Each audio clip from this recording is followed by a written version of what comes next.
Bonjour, je suis Didier Mazier, je vous souhaite la bienvenue. Eh bien, ça y est, nous sommes en février, mon nouveau bouquin est sorti, il va falloir l'acheter. Donc vous allez pouvoir vous le procurer à la Fnac, dans toutes les bonnes librairies indépendantes, j'espère qu'il y en a encore dans votre région. Et puis, ma foi, sinon chez Amazon, ou encore mieux, directement sur le site de l'éditeur. Vous bénéficierez d'ailleurs de l'accès à la version numérique, ce qui permet de voir les choses en couleur. Alors, pour fêter l'événement, cette semaine, nous allons nous amuser. Nous n'allons pas chercher des choses très compliquées, mais nous allons voir dans une image comment pouvoir exploiter les parties claires ou les parties foncées de cette image pour pouvoir faire des choses qui sont créatives. Alors, on va se mettre au travail dès à présent, mais c'est du travail qui va être de l'amusement. Nous avons ici une image qui est très contrastée. Nous allons, avec cette image très contrastée, pouvoir exploiter, par exemple, les tons foncés de l'image. Nous pourrions également exploiter les tons clairs ou les tons moyens.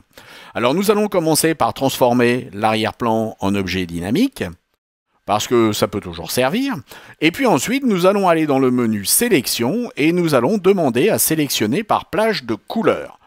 Lorsque vous allez ouvrir Sélection par plage de couleurs, par défaut, vous serez vraisemblablement sur la pipette ou les dernières sélections que vous auriez faites. Nous allons, nous, choisir les tons foncés. Nous allons cliquer sur OK. Nous avons maintenant sélectionné dans l'image les tons foncés. Avec CTRL-J sur PC ou Command-J sur Mac, nous avons dupliqué ces parties foncées sur leur propre calque. Vous voyez que si nous créons un nouveau calque avec la touche commande pour qu'il soit en dessous et que nous remplissons ce calque avec la touche toujours commande et flèche arrière avec du blanc, nous avons nettoyé notre image en n'ayant gardé que les tons très foncés.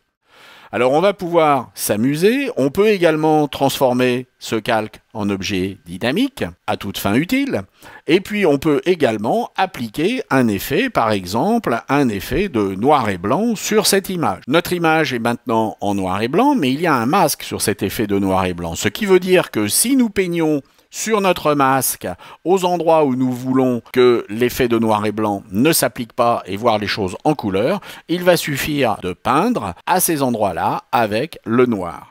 Ici, nous allons changer l'affichage de notre palette. Pour vérifier que nous sommes bien sur la pastille noire, nous allons choisir un pinceau. Avec la touche Alt et CTRL, vous allez pouvoir régler la largeur et la dureté de votre brosse. Donc largeur gauche à droite et dureté haut en bas, toujours avec la touche Alt et CTRL. Eh bien, nous allons ici, par exemple, en peignant en noir, faire apparaître la bouche en couleur. Si nous avons débordé, comme c'est le cas ici, eh bien, il suffit d'inverser et puis de repeindre là où nous voulons que l'effet s'applique. Nous pouvons faire apparaître, par exemple, le collier. Nous pouvons faire apparaître les ongles. Nous pouvons faire apparaître ici ce bracelet. Et vous voyez que nous avons très rapidement pu réaliser un effet graphique très intéressant avec cette image, simplement en sélectionnant les parties foncées de l'image.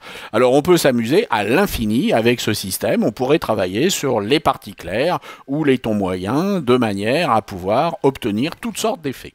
J'espère que cela vous a intéressé. N'oubliez pas d'acheter mon livre et puis je vous dis à la semaine prochaine. Au revoir.